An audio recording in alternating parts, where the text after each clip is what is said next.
You set your keys on the kitchen counter. You're certain of it. You remember hearing the familiar clink as they hit the granite. An hour later, they're gone. So you search the kitchen, the living room, the bedroom. You even hit the refrigerator because, well, we've all done strange things when distracted. Nothing. Days pass. You buy a replacement key, and life moves on. Then one morning, your original keys are sitting in the exact spot where you left them. The same countertop and the same exact place you have searched over and over again. Most of us would tell ourselves there has to be a logical explanation. We simply overlooked them. Or our memory failed us.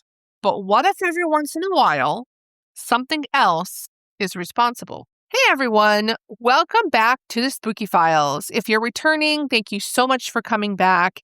If this is your first episode, I'm glad to have you. I'm your host, Mary Ellen Quigley. This is where we dive into the paranormal, the unexplained, the I swear I saw something, but I don't want to admit it, moments that we all have and now have a place to talk about them.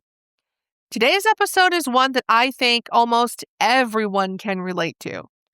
We're talking about objects that seem to move on their own, keys that disappear, wedding rings that somehow find their way back, pictures that fall from the wall for no apparent reason, objects that are found in places they've never been before. And as always, my goal isn't to convince you that every strange event has a paranormal explanation, but today's stories come from a combination of documented historical investigations and firsthand accounts that people have shared publicly over the years. Some have reasonable explanations, others still leave people scratching their heads. So I'll share the stories, and you decide what to believe. Our first story is called The Keys. Before we jump into one of history's most famous investigations, I want to begin with a story that feels much closer to home. This account was originally shared publicly online by someone describing an experience they still can't explain. I've shortened it slightly for today's episode. The writer explained that it started with nothing more than a set of house keys. One evening, they arrived home from work, unlocked the front door, walked inside, and as always, they placed their key inside a ceramic bowl sitting near the entrance. It was routine and something they have done 100 times before. But the next morning, their keys were gone. They assumed they had simply forgotten to put them in the bowl. Maybe they were still in their coat pocket, or maybe they accidentally left them in the car. So they searched everywhere. Every pocket, every purse, the kitchen counters, under the couch cushions, but nothing. Eventually, they grabbed their spare key and left for work. That evening, they searched again. Still nothing. A few days later, they even asked family members if someone had taken the keys as a joke. But everyone said no. Nearly 2 weeks passed. Then one Saturday morning, they walked into the entryway and froze because the keys were sitting neatly inside that ceramic bowl, exactly where they believed they had left them. The writer said that they just stood there in shock because how did they end up back in the bowl after they had checked that same spot at least 20 times? Now, before we jump into ghosts or poltergeists, there's actually another possibility to this that I didn't know about until I started researching for this episode. Psychologists have long studied something called inattentional blindness, our tendency to overlook something that's right in front of us when our brains are focused on something else.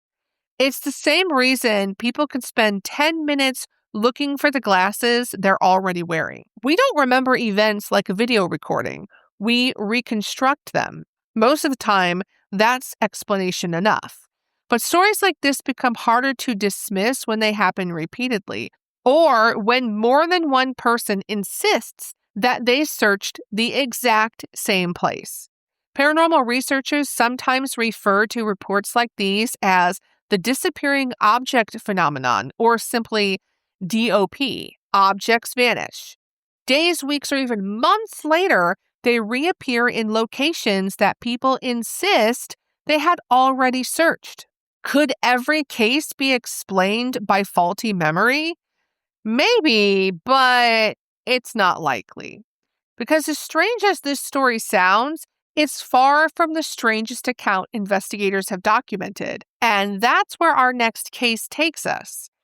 Not to an old haunted house, but to an ordinary law office in Germany, where telephones rang by themselves, light fixtures swung without explanation, and office supplies seemed determined to move on their own. Story number 2 is called the Rosenheim office. If someone told you that objects moved inside an old Victorian mansion, you might not think much of it. But what if those same reports came from a modern law office? Well, that's exactly what happened in 1967 in the Bavarian town of Rosenheim, Germany. At first, there was nothing supernatural about it. Employees at the law office of attorney Sigmund Adam began complaining about electrical problems. Telephones would ring without anyone on the other end. Calls appeared on the phone bill that no one remembered making. Light fixtures flickered constantly. Circuit breakers tripped without warning. And naturally, everyone assumed it had to be an issue with the electric. So, the local power company was called. Electricians inspected the wiring. The telephone company checked its equipment, but no one could find a fault. Then, the disturbances became even stranger. According to German parapsychologist Dr. Hans Bender, who later investigated the case, fluorescent light fixtures reportedly twisted in their sockets. Light bulbs exploded. Large framed pictures hanging on the walls appeared to rotate by themselves. Office drawers reportedly slid open without anyone touching them. Even a heavy filing cabinet was said to shift across the floor. By this point, people weren't calling electricians anymore. They were calling investigators. Now, before we go any further, it's important to point out something. The Rosenheim case is fascinating, not because everyone agrees on what happened, but because they don't. That's what makes it one of the most debated cases in paranormal history. According to Bender's published report, investigators spent weeks observing the office. Engineers installed recording equipment to monitor fluctuations in the electrical system. Friedbert Karger and Gerhard Zika were also brought in to examine whether there was a conventional explanation for the reported electrical disturbances. Their findings were published alongside Bender's report in 1968. One detail kept surfacing. Many of the strange incidents appeared to happen when a 19-year-old office employee named Anne-Marie Scharberl was present. If she left for lunch, the activity often stopped. If she returned, reports of unusual events sometimes resumed. To believers, that sounded familiar. Many classic poltergeist cases involve what researchers call a focus person, someone who appears to be at the center of the unexplained activity. Often, that person is under significant emotional stress. Now, Bender believed Anne-Marie fit the pattern, but skeptics weren't convinced. Over the years, critics argued that the investigation did not rule out every ordinary explanation. Some questioned whether certain events could have been exaggerated, and others suggested trickery may have played a role. Physicist John Taylor and later skeptical investigator Joe Nickell both criticized Bender's conclusions, arguing that some of the reported electrical recordings and physical events were not sufficient evidence of paranormal activity and could be explained by a combination of expectation, misinterpretation, or deliberate fraud. So, what actually happened? That's the question. Were dozens of witnesses mistaken? Could an elaborate hoax really fool electricians, engineers, police officers, clients, and office staff over the course of several months? Or Were they witnessing something science still struggles to explain? There isn't a universally accepted answer. And maybe that's exactly why the Rosenheim case is still being discussed nearly 60 years later. Whether you believe it was a genuine paranormal event, a psychological phenomenon, or an incredibly convincing series of coincidences, one fact remains. Something happened inside that law office that ordinary troubleshooting never fully settled. And for many people, that uncertainty is far more unsettling than a simple ghost story. Of course, not every unexplained experience makes international headlines. Some happen quietly inside ordinary homes to ordinary people, where there are no investigators, television cameras, or newspaper articles. Just one moment that refuses to make sense, and somehow those are the stories that stay with us the longest. Story number 3 is called Grandma's Ring. Before we leave Germany behind, I want to share another firsthand account. This one comes from a story that was shared publicly online several years ago by a woman who described losing something that meant far more than a set of keys. It was her grandmother's wedding ring. She wrote that she rarely took it off, but one evening while washing dishes, she slipped it off, placed it beside the kitchen sink. At least, that's what she remembered doing. But the next morning, the ring was gone. So she searched the sink, the drain, the garbage disposal, the trash can. She even took apart the plumbing underneath the sink just in case it had somehow slipped through. But there was nothing. For weeks, she looked everywhere. Under the furniture, she moved appliances, emptied drawers, and eventually she accepted that somehow the ring was just gone forever. But months later, while she was getting ready for work, she opened the small wooden jewelry box on her dresser. And sitting neatly in the center of her jewelry box was her grandmother's ring. Just sitting there, exactly where she had looked a dozen times before. She admitted there probably was a logical explanation, like maybe she had simply overlooked it. Maybe someone had found it and returned it to its spot.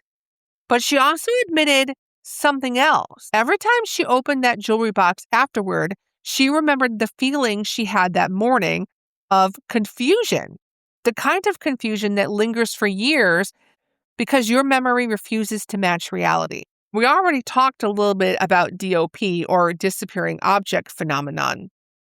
But many people also believe that these experiences could actually involve ghosts.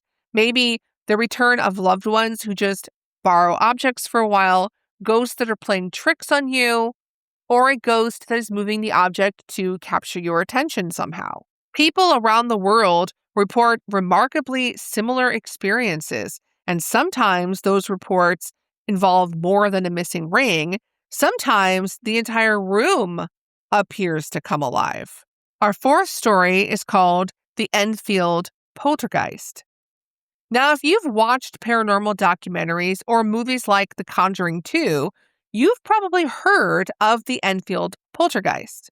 But Hollywood tends to focus on the dramatic voices and alleged possessions. What often gets overlooked is just how many reports involved ordinary household objects. The events began in August of 1977 at a modest council house on Green Street in Enfield, North London. Peggy Hodgson lived there with her 4 children. One evening, her daughters told her that furniture in their bedroom had started moving. At first, Peggy assumed they were playing games, until she saw it herself. According to reports gathered during the investigation, a heavy chest of drawers appeared to slide across the bedroom floor. Peggy later said she pushed against it, trying to move it back, and felt resistance as though something was pushing from the other side. Not long afterward, neighbors began witnessing unusual events as well. The police were called. One responding officer later reported seeing a chair wobble and slide several feet across the floor, though she couldn't determine what caused it. As word spread, investigators from the Society for Psychical Research arrived. Among them were Maurice Grosse and writer Guy Lyon Playfair, who would spend months documenting the events and later publish them in the book, This House is Haunted. Over the next 18 months, journalists, neighbors, photographers, and investigators all reported witnessing objects flying through the rooms.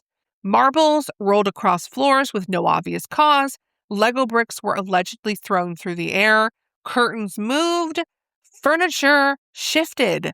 Some witnesses even claimed to see one of the children levitate. According to Playfair, not every incident was dramatic. Some of the strangest moments involved ordinary household items, like chairs, toys, and pillows, moving just enough to make people question what they had seen. But here's where the story becomes complicated. Even Guy Lyon Playfair acknowledged that the children were caught faking some incidents. He never denied that. Instead, he argued that while certain events appeared to be pranks, others occurred in front of independent witnesses that couldn't be dismissed so easily.